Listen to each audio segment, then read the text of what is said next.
ఎడారిలో సెలయేర్లు ఏప్రిల్ 27వ తారీఖు. నేను జీవించువాడను, మృతుడనైతిని గాని ఇదిగో యుగయుగములు సజీవుడనై ఉన్నాను. ప్రకటన గ్రంథము 1వ అధ్యాయము 18వ వచనం. పూల్లరా, ఈస్టర్ రోజున పూసిన లిల్లీ మొగ్గల్లారా, ఏది ఈ ఉదయం నాకు దివ్యమైన పాఠాన్ని మళ్ళీ చెప్పండి.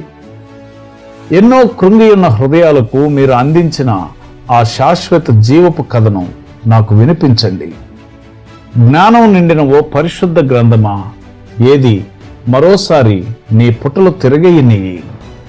చనిపోవడం లాభం అంటూ నీవు అందించే నిశ్చయితను మళ్ళీ రుచి చూడనియ్యి. కవులారా, నిత్య జీవపు సూక్తులు ప్రతిధ్వనించే మీ పదాలను మళ్ళీ వినిపించండి. గాయకులారా, ఉత్సాహ గీతాలు అందుకోండి. ఆ పునరుద్ధానపు కీర్తనను మళ్ళీ వినిపించండి. చెట్లు చేమలు, పక్షులు పురుగులు, ఆకాశం సముద్రం, గాలులు వానలు, మీరంతా ఆ సందేశాన్ని కొత్తగా వినిపించండి. కిలకిలలాడండి, ప్రతిధ్వనింప చేయండి. ప్రతి అణువులో ఈ మాట స్పందింప చేయండి. గాలంతా ఈ నినాదం నింపండి. మళ్ళీ మళ్ళీ మళ్ళీ మళ్ళీ ఆశ నిశ్చయతగా మారేదాకా, నిశ్చయత అంతా ప్రత్యక్షతలో కేంద్రీకృతమయ్యేదాకా గానం చేయండి.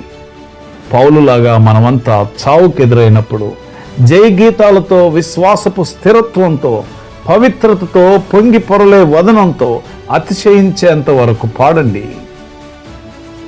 సమాధి దారిలో మృతుణ్ణి మోసుకుంటూ శోకవదనాలతో మౌనంగా సాగే మానవుల్లారా, సమాధుల వంక ఈ రోజుకు చూడకండి. కళ్ళెత్తి దేవుని మహిమను కలకాలం కనుగొనండి. కన్నీళ్ల కాలం కదిలిపోయింది. పునరుద్ధాన పుష్పాలు పకపకమన్నాయి. హృదయాలు పులకరించాయి. గుడి గంటల పిలుపులకి బదులు పలికాయి. క్రీస్తు ఇప్పటికీ మృతుడై ఉంటే, మరణపు చెరలో మగ్గుతూ ఉంటే, పాతాళ కోపం నుంచి విముక్తుడు కాకుంటే, నీ కన్నీరు తుడిచేవాడు లేకుంటే, నిరాశకు తావుంది, దుఃఖానికి చోటుంది. కానీ లేచాడాయన కట్లు తెంచుకొని, మానండి ఇంకా నిట్టూర్పులు ఇది గ్రహించుకొని.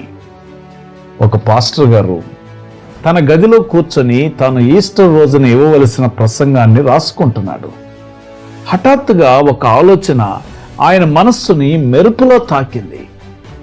ప్రభువు ఇప్పుడు బ్రతికి ఉన్నాడు. ఒక్క గంతులో ఆయన కుర్చీలో నుంచి లేచి కాలు కాలిన పిల్లిలా అటు ఇటు పచారులు చేయసాగాడు. క్రీస్తు బ్రతికే ఉన్నాడు. ఇప్పుడు ఒకప్పుడున్నవాడు కాడు ఆయన, ఇప్పుడున్నవాడు. ఆయన కేవలం ఓ చారిత్రక సత్యం కాదు, ప్రస్తుతం సత్యం, జీవించి ఉన్న సత్యం. ఈ ఈస్టర్ నిజం ఎంత గొప్పది! మరణం నుండి తిరిగి లేచిన క్రీస్తును మనం నమ్ముతాము. గతంలోకి మీ ముఖం తిప్పుకోకండి. ఆయన సమాధిని ఆరాధించకండి. బ్రతికి ఉన్న క్రీస్తును ఆరాధించండి. ఆయన సజీవుడు కాబట్టి మనం సజీవులం, ఎప్పటికీ సజీవులం. కనుక